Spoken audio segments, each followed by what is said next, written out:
কী অবস্থা সবার, কেমন আছেন? আশা করি ভালো আছেন। আজকে প্রথম আলো অ্যানালিসিসটা আমরা করব।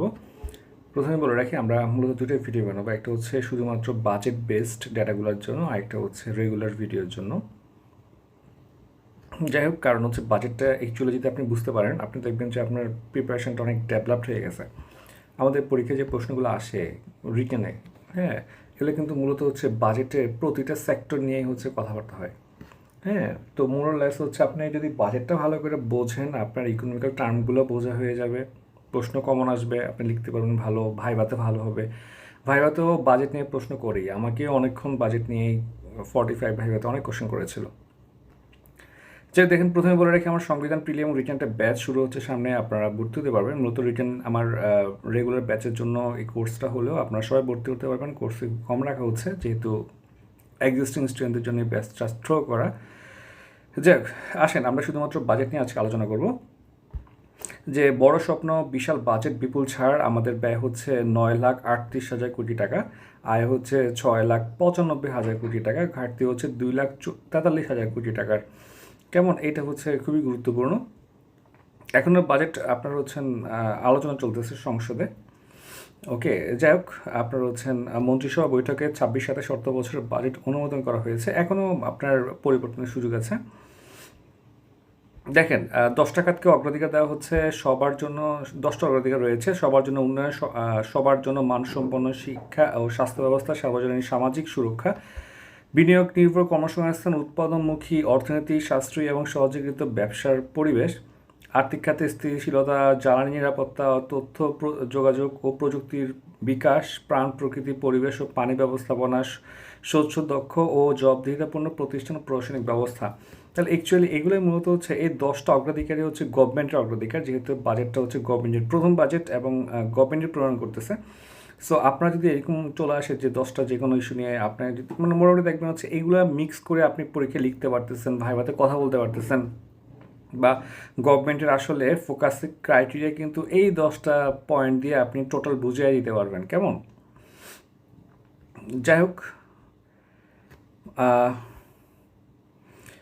দেখেন, এখন আপনার বড় বাজেটের জন্য অর্থ কোথা থেকে আসবে, এটা একটা বড় প্রশ্ন। বেশি হারে কর আদায় করতে হবে, কারণ আপনার ক্যাশ ইনফ্লো না হলে তো আপনি খরচ করতে পারবেন না, আর তারপরেও ঘাটতি রয়ে যাবে। এই জন্য হচ্ছে আপনাকে বৈদেশিক ঋণের উপরে আপনার নির্ভর করতে হবে। ঠিক আছে, গত অর্থ বছরের তুলনায় প্রায় দ্বিগুণ ঋণ পেতে হবে। আর সংস্কারের উপরে নির্ভর করে বিপুল পরিমাণ বৈদেশিক ঋণ প্রাপ্তি। বিভিন্ন সেক্টর থেকে দেখা যায় যে ওরা বলে যে যদি সংস্কার করা না হয় তাহলে আমরা লোন দিব না। ঠিক আছে, সো আশা করতেছি হচ্ছে এই ব্যাপারটা ফোকাস রেখেই প্ল্যানগুলো করা হচ্ছে। ব্যাংক খাতে দুরবস্থা, মূল্যস্ফীতি এখন অনেক বেশি, বেসরকারি বিনিয়োগ কমছে, বৈশ্বিক অর্থনীতি অনিশ্চয়তা আছে। মানে এই ক্রাইসিসগুলো বা চ্যালেঞ্জগুলোর সামনে রেখে হচ্ছে বাজেটটা প্রণয়ন করা হচ্ছে। দেখেন যে দাম বাড়তে পারে কয়েকটা প্রোডাক্টের, আমরা সামনে আরও দেখবো, আর দাম কমতে পারে হচ্ছে 60টা নিত্যপণ্যের, যেমন ধান, চাল, গম, আলু, গবাদি পশু, হাঁস মুরগি, মাছ, পেঁয়াজ, রসুন, আদা, লবণ, চিনি, হ্যাঁ, ইত্যাদি 60টা পণ্যের উপরে উৎস কর কমানো হচ্ছে।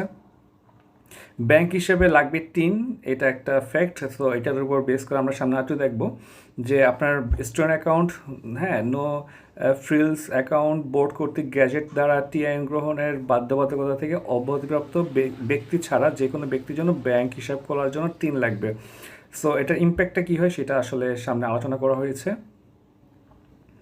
আচ্ছা, আমরা শুধু বাজেট নিয়ে এই ভিডিওতে শুধু বাজেট নিয়ে আলোচনা করব। আচ্ছা, দেখেন যে 100 টাকা যদি কর দেওয়া হয় তাহলে হচ্ছে অ্যাকচুয়ালি 100 টাকাটা কোথায় ব্যয় করা হবে?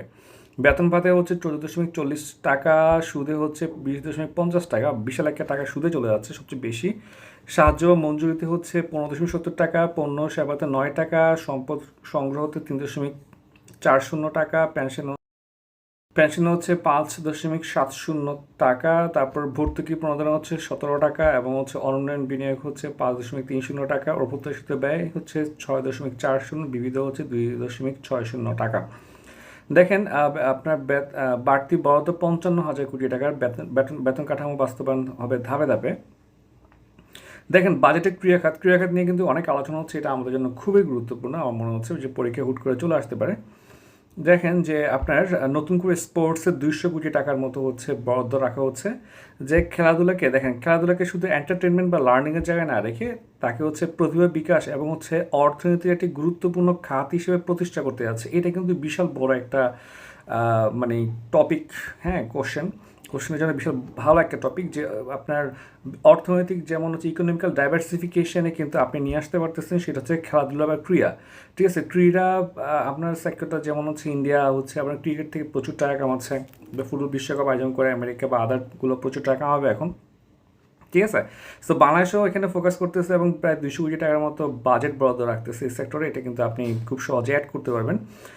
দেখেন যে আপনার বাজেট টুকিটাকি হচ্ছে গিটার পিয়ানোর দাম কমবে, সোনার গয়নার দাম কিনলে খরচ কমবে। আগে ছিল হচ্ছে 5% যে মূল্য সংযোজন কর দেওয়া লাগতো, সেটা হচ্ছে এবছরের গয়নার দাম হচ্ছে বাজেট প্রতি ভরি সোনার উপরে 2,500 টাকা ভ্যাট নির্ধারণ করা হয়েছে। সো এটাকে লিনিয়ার ভ্যাট এবং দাম কমবে। বিদেশি আছে ভ্যাট বসলেও কম কম দামে হার্টের রিং পরবেন, মানে রিংয়ের দাম কমানো হচ্ছে। এবং হচ্ছে আপনার শারীরিকভাবে বিশেষ চাহিদা সম্পন্ন ব্যক্তিদের সামগ্রীতে কর ছাড়ার সিদ্ধান্ত নেওয়া হয়েছে। কিডনি ডায়ালিসিসে খরচ কমবে, খুবই ভালো একটা কাজ করছে এটা। তারপর ব্যাংকে 4 লাখ টাকা বন্ধ রাখলে কোনো শুল্ক দিতে হবে না। এবং সৌরবিদ্যুতের বিলের উপরে কর ছাড় দেওয়া হচ্ছে। ঠিক আছে, যে সৌরবিদ্যুৎ ব্যবহার করেন এমন ব্যক্তি বা প্রতিষ্ঠানের বিলের উপরে 5% আপনার কর রেয়াত সুবিধা দেওয়া হয়েছে। এতে সৌরবিদ্যুৎ ব্যবহারের আরও কী হবে, সাশ্রয়ী হবে এবং মানুষ হচ্ছে আপনার কী হবে, ইন্টারেস্টেড হবে। এর পাশাপাশি পরিবেশ বান্ধব সাশ্রয়ী ট্যাক্সই সৌরবিদ্যুৎ উৎপাদনের উৎসাহ দিতে 2035 সাল পর্যন্ত শূন্য হারে কর বসানো হবে।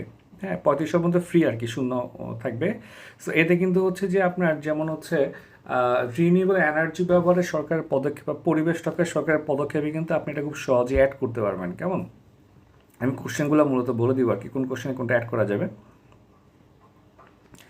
দেখেন যে আয় হচ্ছে 6,95,000 কোটি টাকার মতো আপনার আয় দেখানো হয়েছে। তার মধ্যে 2,28,915 কোটি টাকা হচ্ছে ভ্যাট থেকে, মূল্য সংযোজন কর থেকে। আয় ও মুনাফা থেকে করা আসবে 2,29,835 কোটি টাকা, সম্পর্ক শুল্ক থেকে 82,283 কোটি টাকা, কর ব্যতীত রাজস্ব থেকে 66,000 কোটি টাকা, আমদানি শুল্ক থেকে 61,939 কোটি টাকা। এটা খুব একটা প্রয়োজন নেই, আপনি চাইলে হচ্ছে 2-1টা মাথায় রাখতে পারেন, শীর্ষ 1টা বা 2টা।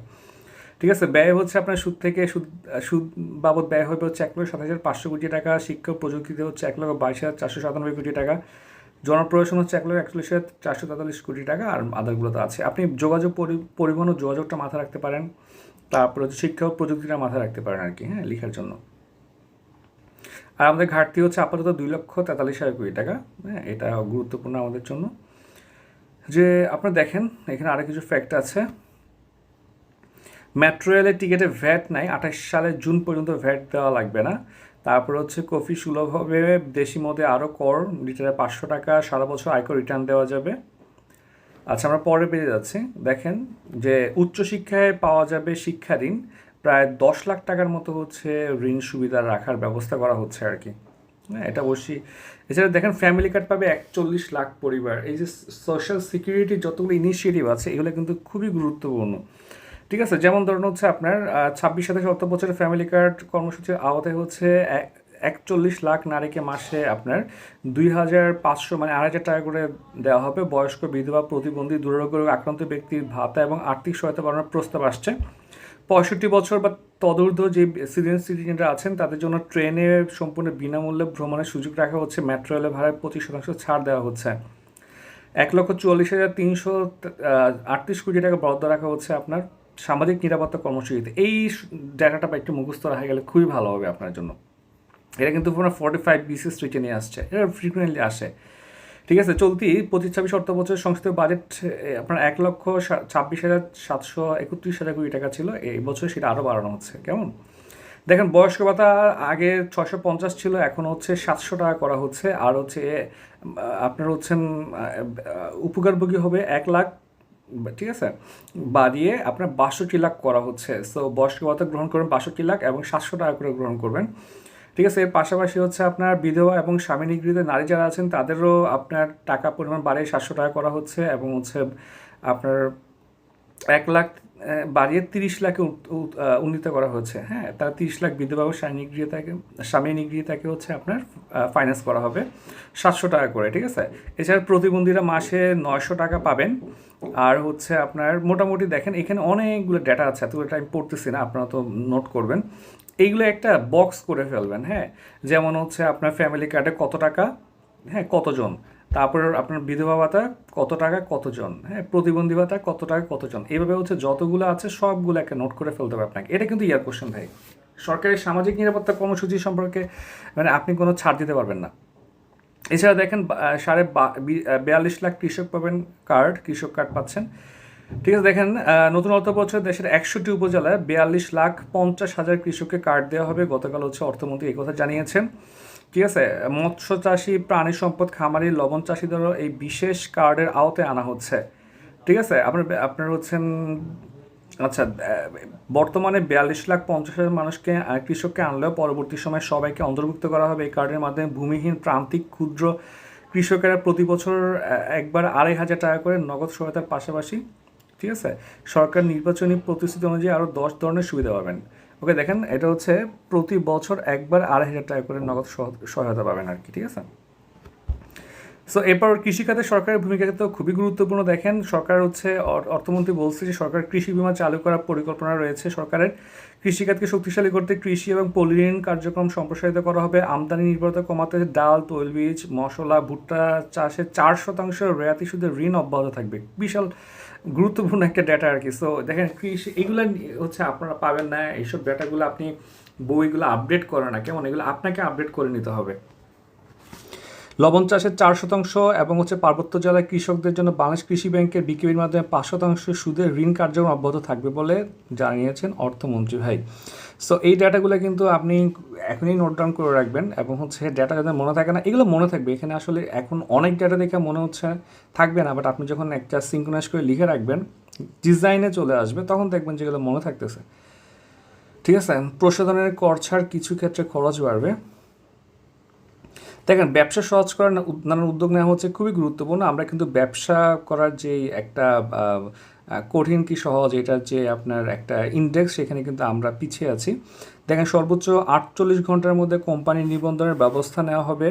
নিবন্ধন ও বিভিন্ন অনুমোদনের আবেদন সর্বোচ্চ 1 সপ্তাহের মধ্যে নিষ্পত্তি করতে হবে। দাপ্তরিক জটিলতা ছাড়াই ডিজিটাল রূপে 50,000 টাকা পর্যন্ত ঋণ দেওয়া হবে। কেমন, তার মানে দেখেন হচ্ছে গভর্নমেন্ট আরও কিছু হচ্ছে ফ্যাসিলিটি নিচ্ছে। সো এটাও কিন্তু আমাদের জন্য খুবই গুরুত্বপূর্ণ। কর্পোরেট কর কমে নাই, ছাড় দেওয়া হচ্ছে বেসরকারি বিশ্ববিদ্যালয়কে। হ্যাঁ, এর পাশাপাশি দেখেন যে দাম বাড়তে পারে হচ্ছে রডের। আচ্ছা, সিগারেট ছিল, এরপর রড, বিদেশি কাজু বাদাম, বিদেশি মধু, বিদেশি পাঙ্গাস, তারপর ফিডে, বিদেশি গ্যাস সিলিন্ডার, সুপারি, বিদেশি খাদ্য, বিদেশি লিপ লাইনার এবং জেল, মানে বিদেশি পণ্যগুলোকে হচ্ছে ফোকাস করা হচ্ছে। দাম কমতে পারে শিশু খাদ্য, জিরা, দারুচিনি, খেজুর, ঔষধ, লিপস্টিক, ফেস ওয়াশ, বিদেশি মাংস, আদার্স কিছু আছে আর কি। দেখেন খুচরা ব্যবসায়ীদের উপর 1000-এ 2 টাকা করে কর আরোপের কথা চিন্তা ভাবনা করতেছে আর কি, ঠিক আছে, লাগবে না আমাদের। ফ্রিল্যান্সারদের জন্য কর ছাড় দেওয়া হচ্ছে। স্টার্ট আপ তহবিলে অর্থ নারী এবং তরুণ উদ্যোক্তা তৈরি ব্যবহার করা হবে। 2035 সাল পর্যন্ত কয়েক ধরনের ভ্যাট অব্যাহতি দেওয়া হচ্ছে। ইউটিউব, ফেসবুক, অন্যান্য প্ল্যাটফর্মে কন্টেন্ট তৈরির আয়কর দিতে হবে না। স্টার্ট আপের ক্ষেত্রে টার্নওভার ট্যাক্স 0%, মানে এটা কিন্তু বিশাল বড় একটা ব্যাপার। হ্যাঁ, এখন কিন্তু এখান থেকে অনেক বড় একটা ইনকাম আসে। হ্যাঁ, এটা কিন্তু রেমিটেন্স আকারে আসতেছে। হ্যাঁ, আচ্ছা, তারপর ব্যাংক পুনর্গঠনে আপনার 36,706 কোটি টাকা বরাদ্দ রাখা হয়েছে, এটা আমাদের প্রয়োজন নাই। দেখেন সৃজনশীল অর্থনীতি বিকাশে সরকার নানা উদ্যোগ। ভাই এই সৃজনশীল অর্থনীতি কি, এটা নিয়ে ধরেন যে প্রশ্ন চলে আসছে কোনো না কোনো পরীক্ষায়, তাহলে সৃজনশীল অর্থনীতিটা নিয়ে আপনার ডিটেলস জানতে হবে, একটা ছোট নোটও করতে হবে। দেখেন সৃজনশীল অর্থনীতিতে প্রাথমিকভাবে 300 কোটি টাকা বরাদ্দ থাকছে। বাংলাদেশ ব্যাংকের সিএসআর ফান্ড থেকে আরও 500 কোটি টাকা নেওয়া হবে।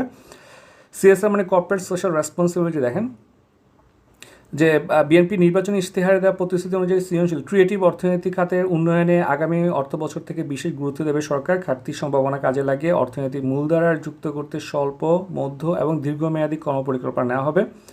অর্থমন্ত্রী আমির খসরু গতকাল বৃহস্পতিবার জাতীয় সংসদে জানিয়েছেন। আচ্ছা, সৃজনশীল অর্থনীতি খাতে উন্নয়নে প্রাথমিকভাবে 300 কোটি টাকা বরাদ্দ রাখা হচ্ছে। অর্থমন্ত্রী বলেন, সৃজনশীল খাতে দেশে অর্থনীতি একটি সম্ভাবনাময় ক্ষেত্র হলেও এতদিন তা গুরুত্ব পায় নাই। মানব সম্পদ উন্নয়ন, জাতীয় ব্র্যান্ড গঠন এবং হচ্ছে আপনারা হচ্ছেন ভবিষ্যৎ কল্যাণ বিনিয়োগে হচ্ছে এই খাতে গুরুত্বপূর্ণ ভূমিকা পালন করতে পারে। সৃজনশীল অর্থনীতি খাতে উন্নয়নের মাধ্যমে জিডিপিকে খাতের অবদান, এই খাতের অবদান 1.5% উত্তীর্ণ করা এবং 5 লাখ নতুন কর্মসংস্থান সৃষ্টির লক্ষ্য নির্ধারণ করা হয়েছে। এই যে দেখেন আপনি ভাই, এটা কিন্তু একদম সহজ ডেটা। কি ভাই, অর্থনীতি জিডিপিতে হচ্ছে অবদান থাকবে 1.5%, আর হচ্ছে 5 লাখ হচ্ছে নতুন কর্মসংস্থান সৃষ্টি হবে। তার মানে দেখেন এটা আপনি সহজে মনে রাখতে পারবেন এবং এটা আসলে খুব সুন্দর করে একটা ট্যাবল আকারে আপনি ডেটা প্রোভাইড করতে পারতেছেন। ঠিক আছে, এই লক্ষ্যে হচ্ছে গ্রামীণ কারুশিল্পীদের গ্লোবাল ভ্যালু চেনে যুক্ত করা, পণ্যের মান এবং নকশায় বৈচিত্র্য আনা এবং অর্থায়নের মূল স্রোতে অন্তর্ভুক্তি করার উদ্যোগ নেওয়া হয়েছে। ঠিক আছে, তারপর দেখেন যে একটি গ্রাম একটি পণ্য উদ্যোগের মাধ্যমে হচ্ছে তাঁতশিল্প, মৃৎশিল্প, বুনন শিল্প, শীতলপাটি, শতরঞ্জি, কাঠের খেলনা, হাতের তৈরি গয়না, ঠিক আছে, টেরাকোটা সব বিভিন্ন পণ্য চিহ্নিত করা হবে। সেসব পণ্যের নকশা উন্নয়ন এবং বাজার সম্প্রসারণে গুরুত্ব দেওয়া হবে বলে জানার অর্থনীতি। তার এইগুলোই হচ্ছে আপনাকে সৃজনশীল আপনার অর্থনীতির একটা অংশ। ঠিক আছে, সো এগুলো কিন্তু আমার মনে হচ্ছে যে মানে আপনার বাজেটের প্রতিটা সেক্টর আপনাকে খুব ভালো করে পড়তে হবে, প্রতি নিউজ। এতে আপনার মানে মারাত্মক লেভেলের কনফিডেন্স বুস্ট হবে এবং ইকোনমি সম্পর্কে জানবেন, দেশ সম্পর্কে জানবেন, পরীক্ষা খুবই ভালো হবে। দেখেন এছাড়া পূর্বাঞ্চলে আপনার ওই যে অবদান 1.5% নতুন এমপ্লয়মেন্ট জেনারেশন হবে 5 লাখ। এর পাশাপাশি পূর্বাঞ্চলে 160 একর জমিতে কেন্দ্রীয় সৃজনশীল কেন্দ্র হবে, জেলা উপজেলাতেও কেন্দ্র গড়ার পরিকল্পনা সরকার রয়েছে। তার মানে এখানে গভর্নমেন্ট অনেক ফোকাস করতেছে এবং গভর্নমেন্ট যেটা ফোকাস করে এটা পরীক্ষায় আসে। কেমন? আচ্ছা, এরপর দেখি আমরা ইভেন দেখেন উত্থাপিত বাজেট সম্পূর্ণ ক্রিয়েটিভ মানে গভর্নমেন্ট হয়তো ক্রিয়েটিভ এই ওয়ার্ডটার দিকে একটু নজর দিচ্ছে মনে হচ্ছে আমার।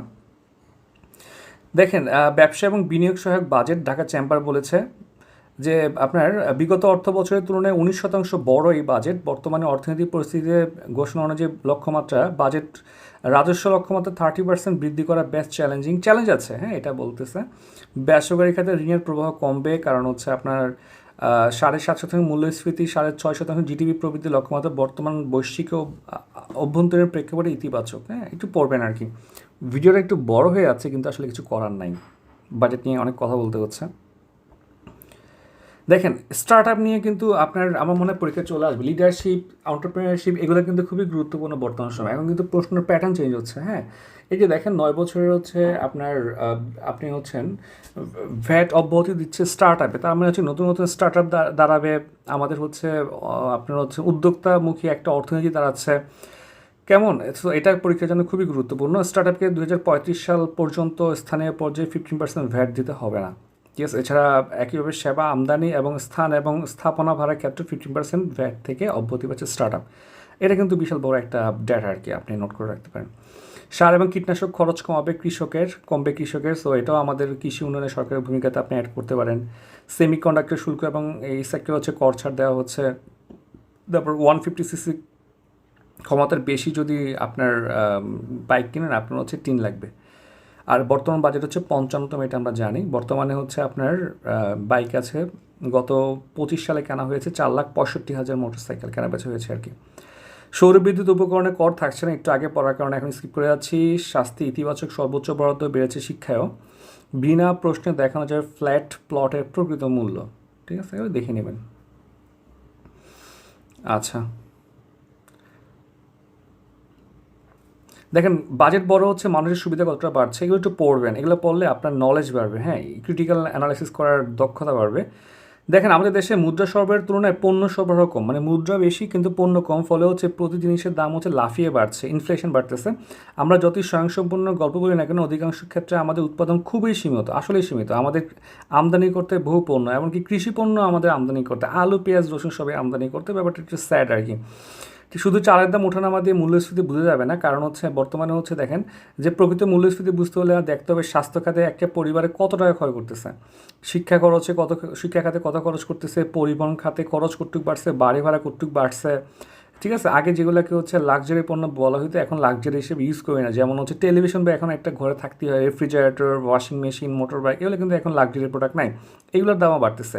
মূল্যস্ফীতি কমাতে হলে মুদ্রা সরবরাহ নিয়ন্ত্রণ করতে হবে। তাহলে মূল্যস্ফীতি নিয়ে তো ভাই প্রতিবারই বলি, কিছু কমন 10-15টা টপিক আমাদের রিটেন বেচে নোট করাবো, এগুলো ভাই আপনি আসবেই, এগুলো বেসিক ডেটা আপনার জমা রাখতেই হবে। ঠিক আছে, আচ্ছা, তো আপনি যদি হচ্ছে মানুষের হাতে অনেক টাকা চলে যায় কিন্তু পণ্য যদি কম থাকে তাহলে হচ্ছে কী হবে, আপনার অর্থের অবমূল্যায়ন হবে, মূল্যস্ফীতি বাড়বে, ঠিক আছে। আবার দেখেন বাজারে হচ্ছে কোনো জিনিস অবিকৃত নাই, তার মানে হচ্ছে কিছু সেক্টরের মানুষের হাতে প্রচুর টাকা আছে, আবার কিছু সেক্টরের মানুষের হাতে টাকাই নেই। অভ্যন্তরীণ উৎস থেকে আমরা ঋণ গ্রহণ করি, আবার বাইরে থেকেও আমদানি বা ঋণ নেই, কিন্তু দেখা গেছে যে প্রকরণ অনুযায়ী কি ঋণটা পাওয়া যায় না। তখন হচ্ছে আমরা কি করতে পারি, আমাদের সংশোধিত বাজেট দেওয়া লাগে। দেখেন আমাকে সংশোধিত বাজেট নিয়ে 45 রিটেন অনেক কোশ্চেন করছে, বাট আমার মনে হচ্ছে যে এই আর্টিকেলটা আমি আগে পড়লে আর একটু বেশি লিখতে পারতাম বা বলতে পারতাম ভাইবাতে, ঠিক আছে। অর্থাৎ আপনি তো এটাই পড়বেন এমন নয়, কিন্তু আরও ভাববেন, নিজে নিজে ভাবেন যে এইখানে আরও কী কী আছে আর কি। সংশোধিত বাজেটে যে কাটছাট করা হয় সেটার কোপটা পড়ে বিভিন্ন উন্নয়ন কর্মকাণ্ডের উপর, সেক্ষেত্রে অগ্রাধিকার প্রকল্প বাদ দিয়ে রাজনৈতিক বিবেচনায় কম গুরুত্বের প্রকল্প বাস্তবায়ন করা হয়। দেখেন শুধুমাত্র ঋণ না পাইলে সংশোধন হয় না, এর পাশাপাশি অনেক জায়গায় দেখা যায় টাকা খরচ করতে পারে না। যেমন এখানেই আছে, একটু আগে ছিল, আমি এটা বলি নাই, যে এই যে দেখেন এখানে আছে প্রস্তাবিত বাজেট স্বাস্থ্য খাতে বরাদ্দ বেড়েছে, এটা ভালো লক্ষণ। বছর শেষে আমরা দেখতে চাই বরাদ্দ যা ছিল তা খরচ হয়েছে, তার মানে প্রায় সময় দেখা যায় যে বরাদ্দ থাকলেও আমরা খরচ করতে পারি না, টাকাটা আবার ব্যাক চলে যায়, ঠিক আছে। এইটা হচ্ছে একটা ফ্যাক্ট। এর পাশাপাশি দেখেন প্রতি বছর রাজস্ব আহরণের যে লক্ষ্য নিয়ে আগাই, সেটা হচ্ছে কি আপনার আমরা অ্যাচিভ করতে পারি না, ঠিক আছে। আমরা এটা পড়বেন, ঠিক আছে, একটা নলেজ বাড়বে।